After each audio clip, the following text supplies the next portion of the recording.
Hello and welcome to my YouTube channel. My name is Erin and I'm a K-5 elementary music teacher in Northern Indiana and also the teacher author behind From Do Re Mi to You. Hispanic Heritage Month officially started September 15th, but I kicked it off in my classroom this past week. And in my last video, I shared with you some of my favorite songs for the music room during Hispanic Heritage Month.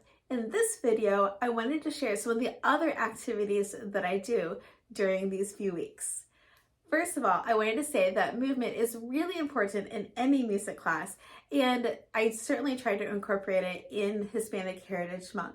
I have linked down below a Move It that I created to Gloria Estefan's Turn the Beat Around. That is great for kindergarten and first grade if you use first steps in your classroom. As for folk dances, one of my favorites for the younger grades, first, second, or third grade, is the dance La Raspa. La Raspa is a simple A-B dance where the A section is pretty standard, but the B section I've seen it performed different ways.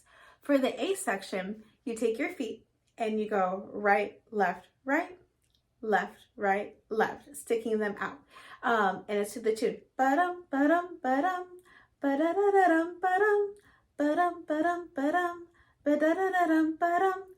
And surprisingly, it's a little challenging for some of your students. Some of your students will try to switch and put a foot back instead of just keeping the other foot in home base while one sticks out.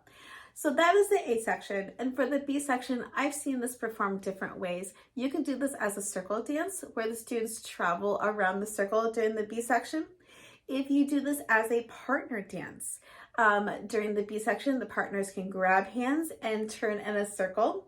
Or if you have older students, you can teach them how to do a do-si-do, and they can take turns do-si-doing around their partner.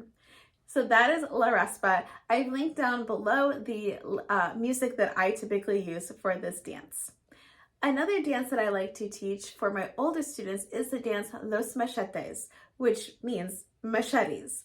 And this dance is not about a weapon, but about a tool to harvest sugar. I think that's really important for your students to know.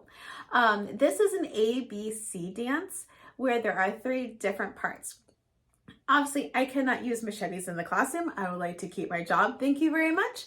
But we use rhythm sticks. And for part A, we take our 2 rhythm sticks, and as we travel around the circle, we tap to the steady beat. 1, 2, 3, 4, 5, 6, 7, 8, 9, 10, 11, 12, 13, 14, 15, 16. And then we turn around and do 16 more taps. I do have to remind students, tap lightly so you can hear the music.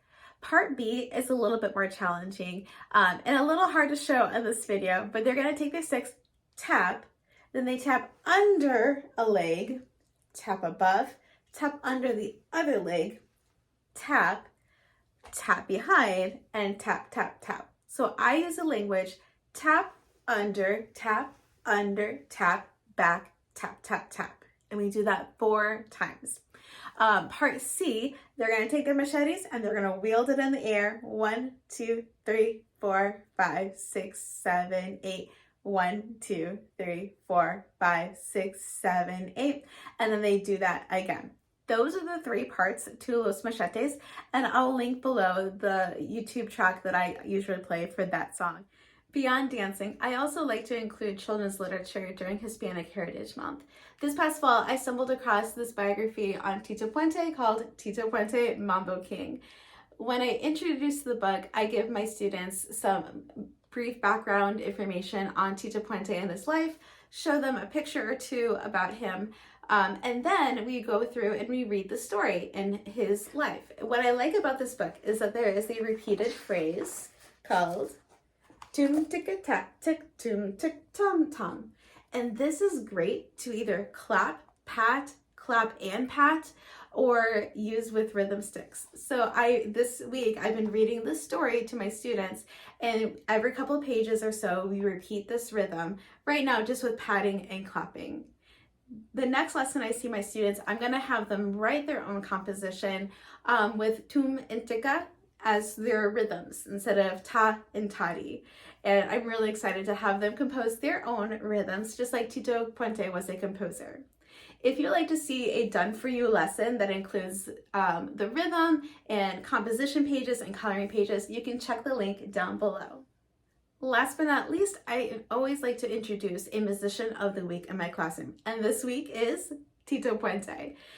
I used to quickly choose a musician on Monday morning, scrambling to find a video and some brief biographical information, but last fall I created a set of 9 digital mini biographies that have been so helpful. They've been a time saver in my classroom and ensures that I have good information and videos to show the kids.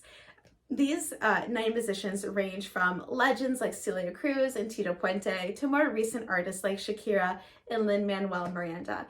And they all include photographs, biographical information, and links to video performances of them. If you would like to check out these done-for-you lessons, you can click the link below as well. I would love to hear what you are doing in your classroom for Hispanic Heritage Month. If there are any songs or chants or dances or books, especially books, that I did not mention that you think are really worthwhile, type it down in the comments below. I would love to hear them. Happy musicking, everyone!